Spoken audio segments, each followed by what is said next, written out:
পুরো পৃথিবীতে কতজন মুসলিম বাদশাহ রাজত্ব করেছিল? 5 ওয়াক্ত নামাজ আদায় করলে কত ওয়াক্তের নামাজের সওয়াব পাওয়া যাবে? মাক্কি সূরা বলতে কি বোঝানো হয়?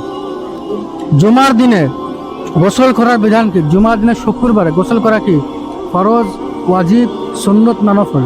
কোরআনের কোন সূরায় 2 বার বিসমিল্লাহ রয়েছে? আসসালামু আলাইকুম ওয়া রাহমাতুল্লাহি ওয়া বারাকাতুহু। দর্শক মণ্ডলী, এনএন জামে মসজিদ ইউটিউব চ্যানেলে আপনাদের সকলকে স্বাগতম। আশা করি আপনারা সকলে ভালো আছেন। আলহামদুলিল্লাহ, আমিও ভালো আছি। দর্শক, বারের মতন আমরা এবারও ইসলামিক প্রশ্ন উত্তরের পর্ব নাম্বার 4 নিয়ে আমরা উপস্থিত হয়েছি। তো চলুন শুরু করা যাক আজকের ভিডিও। Let's today's video. আসসালামু আলাইকুম। ওয়ালাইকুম আসসালাম। ভালো আছেন? আলহামদুলিল্লাহ। জি, একটা প্রশ্ন তুলুন এখান থেকে, যে কোনো একটা প্রশ্ন। দেখা যাক কি প্রশ্ন। আপনার প্রশ্ন হলো, পুরো পৃথিবীতে কতজন মুসলিম বাদশাহ রাজত্ব করেছিল? সারা বিশ্বে কতজনা মুসলিম বাদশাহ রাজত্ব করেছে? বিশ্বে কতজন মুসলিম বাচ্চা রাজত্ব করেছিল? 41 জন। জি না, তাহলে বলতে পারবো না। ধরো না, 2 জন বাদশাহ। জি, 2 জন। কে কে? একটা হলো বাদশাহ জুলকারনাইন, একটা হলো নবী সুলাইমান আলাইহিস সালাম। এই 2 মুসলিম বাদশাহ সারা পৃথিবীতে রাজত্ব করেছিল। মনে থাকবে? জি, ইনশাআল্লাহ। আমার তরফ থেকে আমার জন্য একটা চকলেট আছে। আলহামদুলিল্লাহ। আসসালামু আলাইকুম। ওয়ালাইকুম আসসালাম রাহমাতুল্লাহ। ভালো আছেন? আছি ইনশাআল্লাহ ভালো আছি। আলহামদুলিল্লাহ। প্রশ্ন তুলুন। দেখা যাক কি প্রশ্ন আপনার জন্য করছে। জি, 5 ওয়াক্ত নামাজ আদায় করলে কত ওয়াক্তের নামাজের সওয়াব পাওয়া যাবে? এটা ঠিক আমার জানা নেই। জানা নাই? 5 ওয়াক্ত নামাজ আদায় করলে 50 ওয়াক্তের নামাজের সওয়াব পাওয়া যাবে। বলুন আলহামদুলিল্লাহ। আলহামদুলিল্লাহ। জি, তো আমার তরফ থেকে আপনার জন্য একটা চকলেট আছে। এই যে, খুশি তো? আলহামদুলিল্লাহ। আলহামদুলিল্লাহ। জি, আসসালামু আলাইকুম। ওয়ালাইকুম আসসালাম। ভালো আছেন? জি, ভালো। এখানে একটা প্রশ্ন তুলুন, যে কোনো একটা প্রশ্ন। একটা জি, একটা। জি, দেখা যাক। মাক্কি সূরা বলতে কি বোঝানো হয়? কোরআনের মধ্যে 2 বিভক্ত আছে, একটা হলো মাক্কি সূরা, একটা হলো মাদানী সূরা। তো মাক্কি সূরা বলতে কি বোঝানো হয়? জানা নাই? জি, মাক্কি সূরা বলতে বোঝানো হয় যে সূরাগুলো মক্কা শরীফে নাজিল হয়েছে বা অবতীর্ণ হয়েছে, সেই সূরাকে মাক্কি সূরা বলা হয়। মনে থাকবে? যেগুলো মক্কা শরীফে অবতীর্ণ হয়েছে সেগুলোকে মাক্কি সূরা বলা হয়। জি, আমাদের তরফ থেকে আপনার জন্য একটা চকলেট আছে। খুশি তো? আলহামদুলিল্লাহ। আলহামদুলিল্লাহ। জি, মাশাআল্লাহ। আসসালামু আলাইকুম। আসসালাম। ভালো আছেন? একদম পুরা ভালো। পুরো আলহামদুলিল্লাহ। একটা প্রশ্ন তুলুন, প্রশ্ন।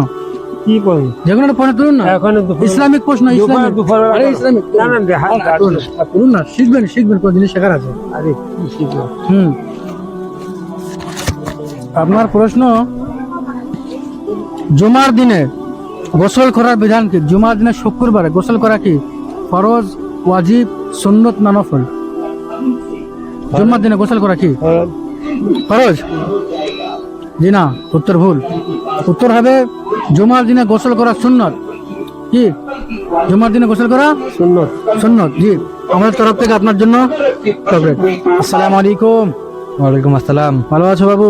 আলহামদুলিল্লাহ। জি, একটা প্রশ্ন তোলো এখান থেকে। তোলো, সরে আসো দেখি, খোলা দেখি কি প্রশ্ন আছে। হ্যাঁ, কোরআনের কোন সূরায় 2 বার বিসমিল্লাহ রয়েছে? কোরআন শরীফের কোন সূরার মধ্যে 2 বার বিসমিল্লাহ আছে? সূরা নামল। জি, সূরা নামল। জানো? আলহামদুলিল্লাহ, সঠিক উত্তর। কোরআনে সূরা নামলের মধ্যে 2 বার বিসমিল্লাহ আছে। সুন্দর উত্তর দিয়েছো। আমাদের তরফ থেকে আমার জন্য একটা চকলেট আছে। খুশি? আলহামদুলিল্লাহ। আলহামদুলিল্লাহ। আসসালামু আলাইকুম। ওয়ালাইকুম আসসালাম। ভালো আছেন চাচা? হ্যাঁ আলহামদুলিল্লাহ। আলহামদুলিল্লাহ। জি, একটা প্রশ্ন তুলুন এখান থেকে। এখন প্রশ্ন দিলে কি করবো? তুলুন না, অনেক শেখার আছে, তুলুন। জি, আপনার প্রশ্ন হলো আমরা কয় ওয়াক্ত নামাজ পড়ি ও কি কি? আমরা নামাজ পড়ি না কয় ওয়াক্ত? পাঁচ পাঁচ ওয়াক্ত। তো পাঁচ ওয়াক্ত নামাজ কি কি? হ্যাঁ 5 ওয়াক্ত নামাজ কি কি মানে নামাজের নাম বলুন। মানে ফরজ সকালে হ্যাঁ ওরকম বলুন, নাম বলুন। ফরজ, তারপর জোহরের, তারপর আসর, তারপরে মগরব, তারপরে হচ্ছে এসা। ওটা হচ্ছে ফরজ না, তো ফজর। হ্যাঁ ফজর বলতে হবে। আচ্ছা হ্যাঁ, ফজর। ফজরে ফরজ এরকম বলতে হবে। ফজর, হ্যাঁ ফজর, জোহর, জোহর, আসর, আসর, মাগরিব, মাগরিব, মগরিব না মাগরিব, মাগরিব, ঈশা। এসা। জি, চেষ্টা করেছেন আলহামদুলিল্লাহ। আমাদের তরফ থেকে আপনার জন্য সুন্দর একটা চকলেট হাদিয়া আছে। খুশি তো? হ্যাঁ আলহামদুলিল্লাহ। আলহামদুলিল্লাহ। আসসালামু আলাইকুম। ওয়ালাইকুম সালাম। ভালো আছো? হ্যাঁ আলহামদুলিল্লাহ। বলো আলহামদুলিল্লাহ। আলহামদুলিল্লাহ। বলো, একটা প্রশ্ন তুলো। জি ধরো, তোমার প্রশ্ন কি? অজুর ফরজ কয়টি ও কি কি? হুজুর ফরজ 5টি। 5টি। কি কি কি বলতে জানো না? না, অজুর ফরজ 4টি। 4টি। কয়টি? 4টি। এক নম্বর মুখমণ্ডল ধৌত করা, 2 নম্বর 2 হাত কনুই পর্যন্ত ধৌত করা, 3 নম্বর মাথা মাসা করা, 4 নম্বর 2 পা গোড়ালি পর্যন্ত ধৌত করা। তাহলে কটা হলো? 4টে। মনে থাকবে? জি, আমাদের তরফ থেকে তোমার জন্য একটা চকলেট আছে। দিলাম। খুশি? জি আলহামদুলিল্লাহ। আলহামদুলিল্লাহ। আসসালামু আলাইকুম। ওয়ালাইকুম সালাম। ভালো আছেন? জি, একটা প্রশ্ন তুলেন এখান থেকে, যে কোনো একটা প্রশ্ন। প্রশ্ন একটা তুলবো, হুম, করতে পারবো না যদি? জি, কোরআনের মা বলা হয় কোন সূরাকে? উম্মুল কোরআন বা কোরআনের মা বলা হয় কোন সূরাকে? না জানা নেই। না নেই? উত্তর হলো সূরা ফাতিহা। সূরা ফাতিহা। জি, সূরা ফাতিহা জানেন তো? না। সূরা ফাতিহাকে কোরআনের মা বলা হয়। আচ্ছা, জি, আমাদের তরফ থেকে আপনার জন্য। আরাম আছে। আসসালামু আলাইকুম। ওয়ালাইকুম আসসালাম রহমতুল্লাহি বারাকাতুহু। ভালো আছে বাবু? ইনশাআল্লাহ। জি, একটা প্রশ্ন তোলো, ধরো দেখি তোমার জন্য কি প্রশ্ন আছে। তোমার প্রশ্ন হলো মাদানী সূরা বলতে কি বোঝানো হয়?